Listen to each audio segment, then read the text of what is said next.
Show. We're going to start the hour learning about an organization called Gift of Life. And with us this morning from the organization, we say good morning to Shalonda Griffin. Shalonda, good morning.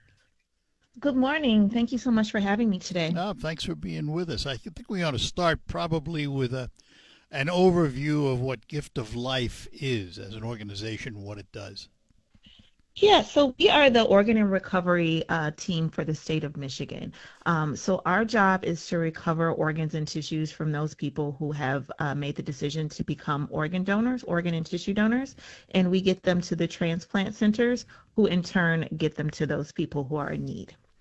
And is this a state organization? That by that I mean, is it a governmental organization or is it a nonprofit? We are a nonprofit, so we are headquartered in Ann Arbor, but we cover the entire state of Michigan.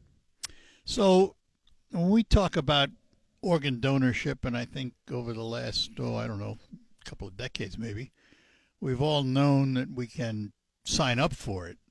And they put it on, I think, the back of your driver's license, right? There's a little heart on your driver's license in the front. We used to do the back years back, but now there's a red heart on the corner of your driver's license or state A ID. little more notification for those that might have to assist then.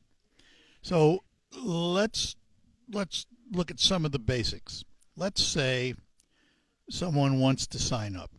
What are the qualifications to be an organ donor? Is there such a thing?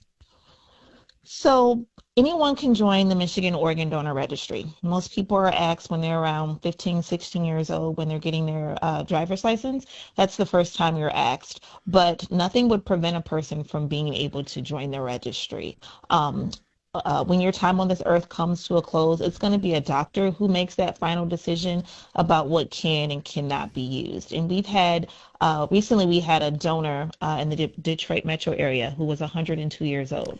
We had a liver donor who was 100 years old. So age doesn't necessarily play a factor Yeah, either. well, you just answered my question. I'm 83, so I just you've answered my question as to whether I would qualify or not for signing up for it. Now, what does someone have to do to sign up? Let's say, okay, yeah, I want to.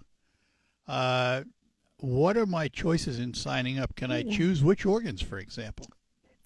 Yeah, so generally, when a person makes a decision to join the registry, they're saying yes to whatever can be used, their Okay. organs, their tissues, their corneas. Sometimes there are people who might say, you can take everything, but I don't know, let's say your corneas for whatever reason. That's something that you can put in your legal paperwork so that people are aware of that. But generally, when people sign up, they are saying yes to everything. So, it's, boy, we hate to talk about this. It's tough. But let's say someone is in an auto accident and they pass away because of that accident, and they were a donor. A red heart is on their Mhm, license. What's mhm. the process? What happens? Who makes all the decisions? Okay, that is a great question. So, let me just clarify. So, if a person were to pass away in an accident and they passed away at the scene of that accident, they would not be able to become an organ donor. Oh, Most people really? think that, you just pass away and you automatically become a donor. Now, they would still be able to donate tissue, and that's going to be things like skin, bones, tendons, veins. Yes, they would still be able to do that. But in order to become an organ donor, a person would have to pass away in a hospital on a ventilator. So if that did not happen, that would not allow them to become an organ Really? donor. Now, that's knowledge. I Correct. never heard that before. That's Yes. interesting. So those Now, is people that who pass because away at of the the scene of, time? Is that because of the time lapse? If you're involved in a fatal auto accident, there's a time lapse between you having the accident and actually getting to a hospital or getting somewhere where they can harvest? correct. So a person would need to be on that ventilator because that ventilator is what's going to keep oxygenated blood circulating through that person's Ah, body, which yes. is what keeps those organs alive. So it's not as simple as we think, is it? It's not, no. So passing away at the scene of an accident, maybe you pass away in hospice care, a nursing home, your own home. You could donate tissue, but you would not be able to donate your It's organs. interesting because I wonder how many people actually know that. Because I would think people signing up to be organ donors, because it's called organ donors, Mhm. assume that it's going to be simple. Yeah, that's why it's important for us to get as many names as possible on the registry because there's a little more involved to it than most people think. How are we doing at meeting the demand for organs in this country? There's always still room for growth, room for improvement. There's still a really big need for organ donation. Here in Michigan, we still have about 2,700 people who are currently waiting for organ transplants. Actually, over 2,700. And nationwide, there's more than 120,000 people who are waiting. And every 8 minutes, a new name is added to that registry. Wonderful. Yeah. So, as a percentage, if you have one, how many, let's say, let's pick a number. Let's say there's 8 million people in Michigan, whatever the number is. How many actually participate as organ donors? I believe currently 59% of Michigan Well, residents are registered that's a donors. fairly healthy number. Yeah, yeah, but there's always room for more. And what does someone need to do to sign up for? What's the process? How do I sign up to be an organ and tissue donor? That's a great question. There's actually a few ways you can sign up to become a donor. Most people are familiar with us when they go to the Secretary of State and the clerks ask if you'd like to become an organ donor. You can sign up right there. They just need to click a button. We just finished doing our taxes. You may have noticed on the Michigan state tax form, you're asked the question, would you like to join the Michigan Organ Donor Registry? So when you're doing your taxes, you can sign up there. If you're applying for a hunting and fishing license here in the state of Michigan, you can also join the registry. And you can always go to Get to Life's website, golm.org/sign up. That also gives you another opportunity to join the registry. And because they're so separate, can you sign up to be, for example, an eye donor, but nothing else? So generally, when a person joins the registry, they're signing up for all of the things. So organs, corneas, tissue. So you're saying yes to everything. What are some of the other organizations that are involved, though? There's something called Eversight. What is that, for example? So Eversight is the eye bank of Michigan. So they are responsible for recovering those corneas from donors and getting them to the transplant center. So we at Get to Life, we cover organs and tissues. Eversight, who is an organization we work with, they're the eye bank of Michigan. So let's, again, something we don't only talk about, but let's say you meet the qualifications for donating an organ. That is, you're in the hospital, you pass away, you've been on a ventilator. What happens next? So what happens after that is someone from the our team will come out and have a conversation with your family. We're going to conduct an interview with them just because there are a few things that we may need to know about you that aren't necessarily on that person's medical record. So we're going to have an interview with that family. Once that interview comes back satisfactory, then we're going to test and evaluate those organs, right? We want to make sure we're not passing on any life-threatening diseases or infections to a waiting recipient. So we're going to make sure that person didn't pass away with, let's say, a case of sepsis. From there, the matching of the organs will start to take place. So everyone in this country who's on an official waiting list has their information in a database. That database is going to have things like where is this person located, what organ are they waiting for, how sick are they, what's their blood type, things like that. And then we'll be at the hospital with that potential donor typing in things in a separate database. Things like what is their blood type, what's their body size, where are they located, what organs of this person can be used. Those two databases are going to sync up, and then that computer will tell us who receives this person's heart, their liver, so on and so forth. And then the transplant surgery can take place. So let's say I have a driver's license that doesn't expire till 2028. But I sign up, I decide I want to sign up to be a donor. Will I get a new license in the mail then?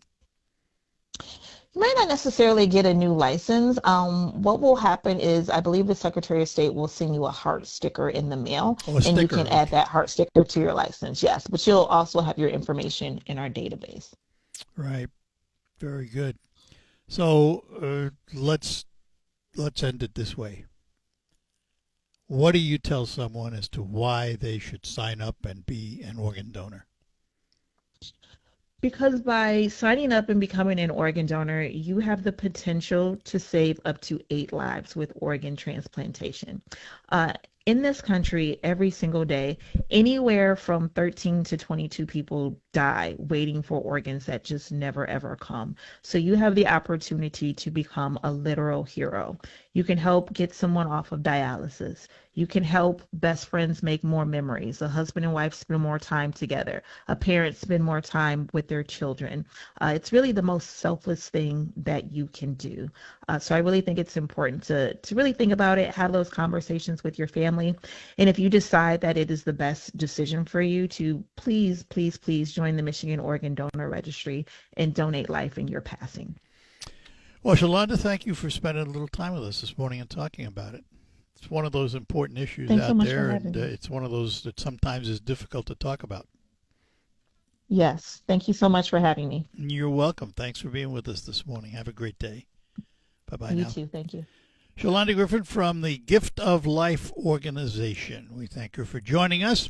We'll have open phones for the remainder of the hour, 989 752 6111.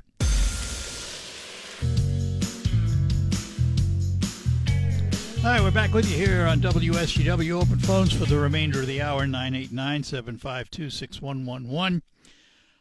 Today is tax day. Now, I had filed my federal last week and got accepted, and they've already taken that money. And yesterday I filed my state, and they accepted. They haven't yet taken my money, but they will. It's coming. What is interesting is every time we get around this time of the year, somebody comes up with a scheme to not pay taxes. Well, this year, it's Marjorie Taylor Greene urging a national tax revolt ahead of the filing today.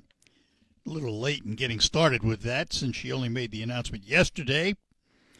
She believes that there's a rift in the Make America Great Again movement and that she's calling for a national tax a revolt, I should say. She posted a video aligned with a guy by the name of Payman Mataheda. He is the founder of the Freedom Law School. And they say paying federal income and payroll taxes is not required by law for most Americans. Unfortunately for them, former members of the Freedom Law School, however, have been sent to prison for, of all things, tax evasion. And don't kid yourself that if you think you can get away with not paying your federal taxes. Because if it were true, a whistleblower by the name of Joe Bannister, who was a former IRS agent, he claimed 99% of Americans are not legally required to file and pay income tax. Maybe you read the Constitution, because the 16th Amendment gave the government a lot of power to collect your taxes. I think it's comical. Now, I will say this. I do believe there is a better way to pay taxes. You've heard that, over the years we've heard of the fair tax and all of that, maybe a flat rate tax, flat rate sales tax or something of those natures. I'm a believer that we ought to re-examine the tax code, which is very cumbersome. And remember, I'm saying this as a product of an IRS agent. My dad was a federal agent in the IRS Intelligence Unit, which then became the Criminal Investigation Division, the CID. And that's what he did. That was his life. He was a brilliant man. He was a criminal tax lawyer and a CPA. So he had both ends of it covered. And he only went after the big fish, those that really evaded lots of big money. But that's a whole nother story.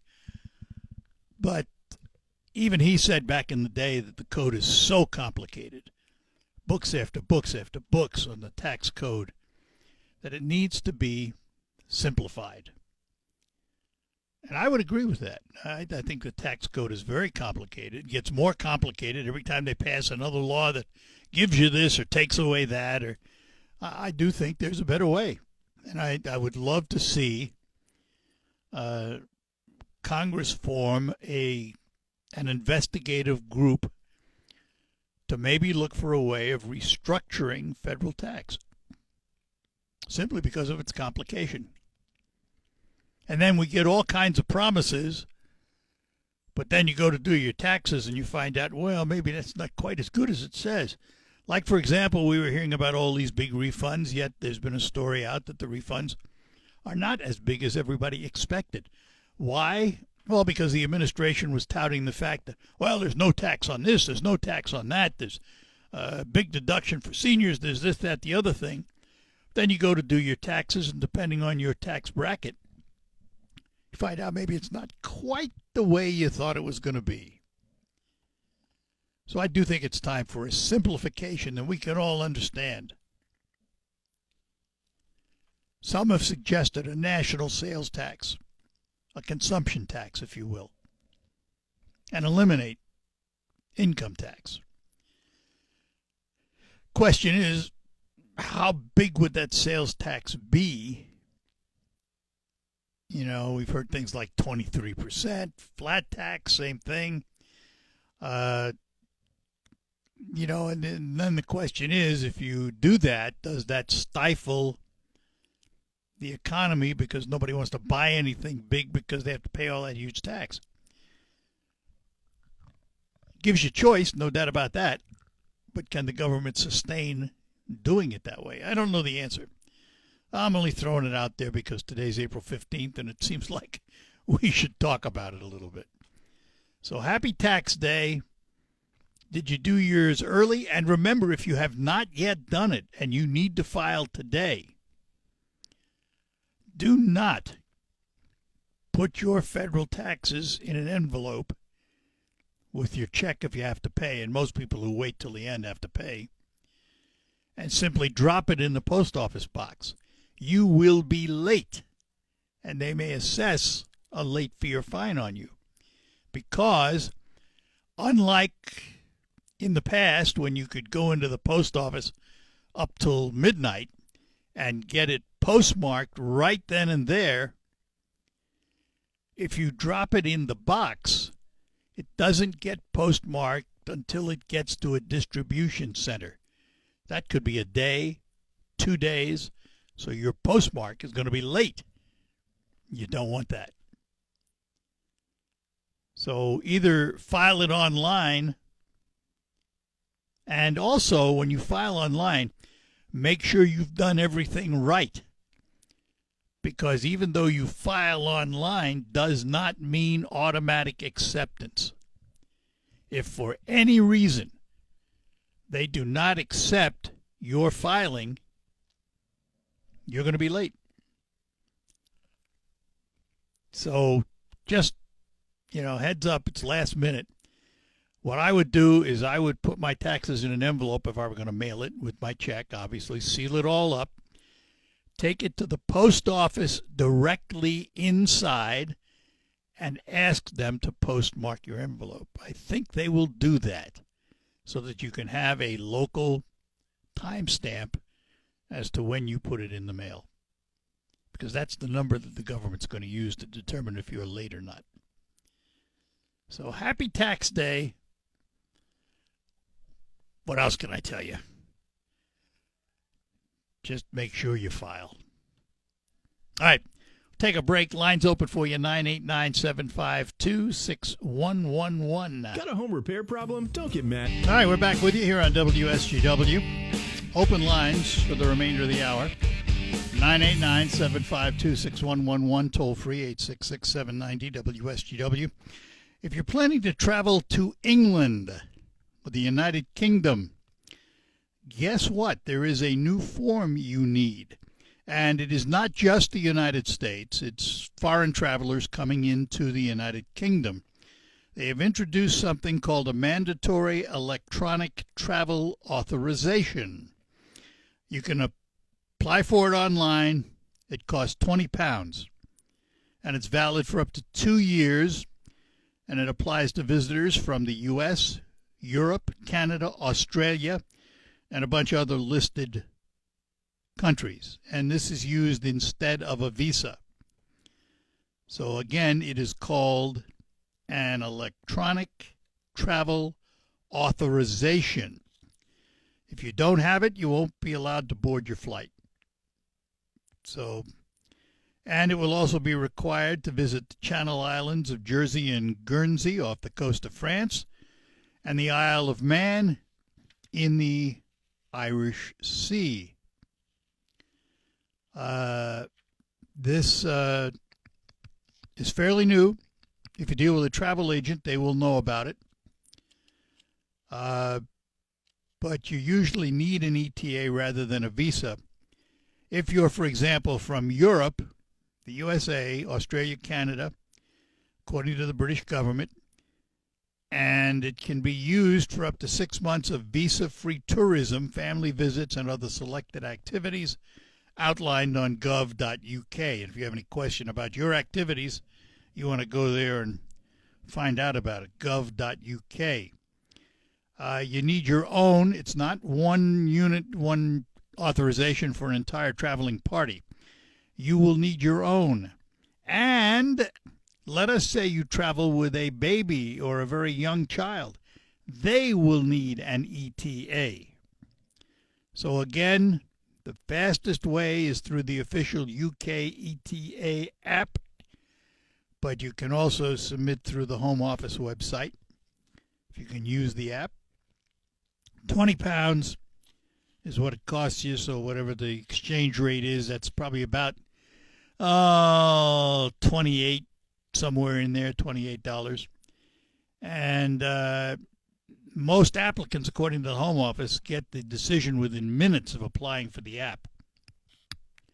Now, if you're denied, you will be told why and allowed to reapply according to the Home Office. If an application is refused, you cannot appeal and instead need to apply for a visa if they still wish to seek permission to come to the UK. So the British government notes people with a criminal record may want to apply for a standard visitor visa instead of the ETA. So there you go. If you're traveling to any of the Great Britain nations and all of that, you're going to need that electronic travel authorization. All right. What else is going on out there?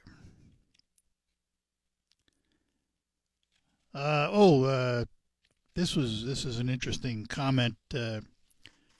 J.D. Vance, the vice president, has converted to Catholicism, and he's a very religious man. But he has issued a warning to Pope Leo when discussing theology. Vance said it was wrong for Pope Leo to criticize those who wield the sword. This is an interesting comment. Now, you got to hear this out. The vice president said it was wrong for Pope Leo to criticize those who wield the sword because Europe would never have been liberated during World War II without the U.S. military wielding that sword. It's an interesting view of it. Here's my view of it, and I'm not a Catholic, and I look at it maybe through different eyes, but while I understand the Pope's pronouncements because they're based on his theology and the belief of Catholics. If he's going to wade into that discussion, he can expect blowback from those who don't agree. Yes, he's a religious leader, but he's also the leader of a city-state called the Vatican. And as such, if he makes a pronouncement and others disagree, so be it. And I'm not telling you he's right or wrong. I'm just saying if any leader finds themselves wading into this discussion of right and wrong when it comes to Iran, for example, and there's going to be pushback and it's going to be aimed at them, so be it. They put themselves in that position. Obviously, if Pope Leo, the first American pope, by the way, if Pope Leo the 14th hadn't said anything, it wouldn't even be the discussion. But I also caution the president when he did this, when he had this meme of him looking like he was Christ-like in a way. Never should have put that up. Never should have put that up, because in this political world, one of the groups the GOP has to count on for election are Catholics. Do not offend one of the largest voting blocs there is. You sometimes you say, what are they trying to do? Why do they do these things? I don't have an answer. I mean, I really don't have an answer for it. If I were advising the president, which I am not, but if I were advising the president, I'd probably try and tell him to cool his heels. And I probably would have about as much success as everybody else has had doing it. He's very independent.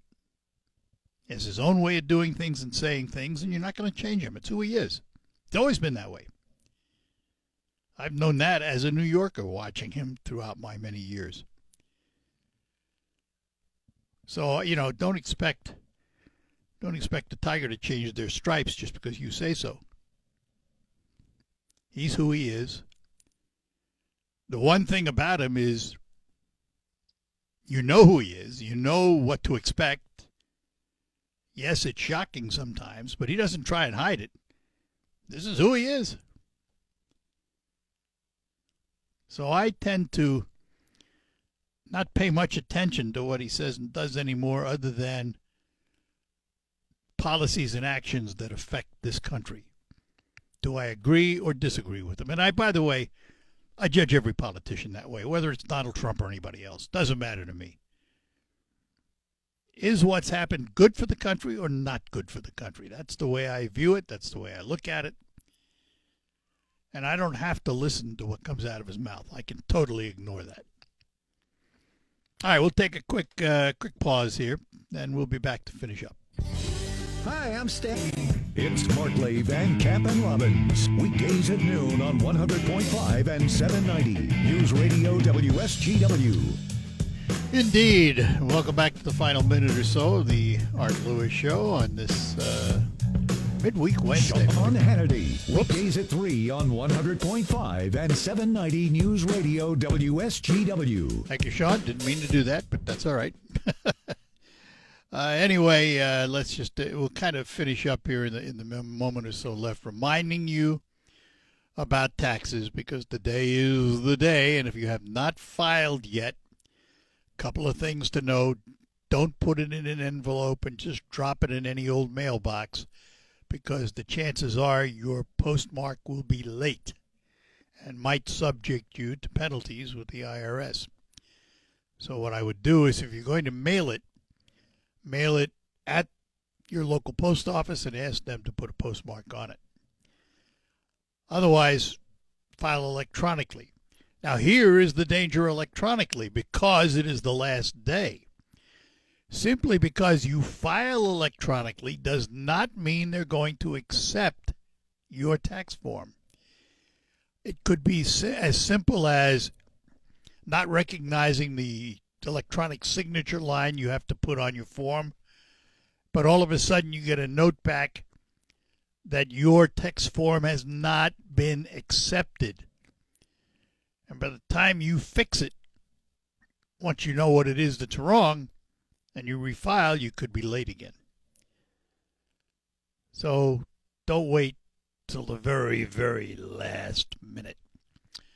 All right, we're going to take our last break, and then we'll come back and tell you what's ahead coming up on Focus. At Crystal Clear Hearing in Saginaw. And that'll do it for the Art Lewis Show for today. We're going to learn about the YMCA in Saginaw and camping and all that good stuff coming up on Focus. But first, the news from CBS, the local report with Michael Percha in the WSGW newsroom. I'm Art Lewis. We'll be back with Focus right after the news. Broadcasting from the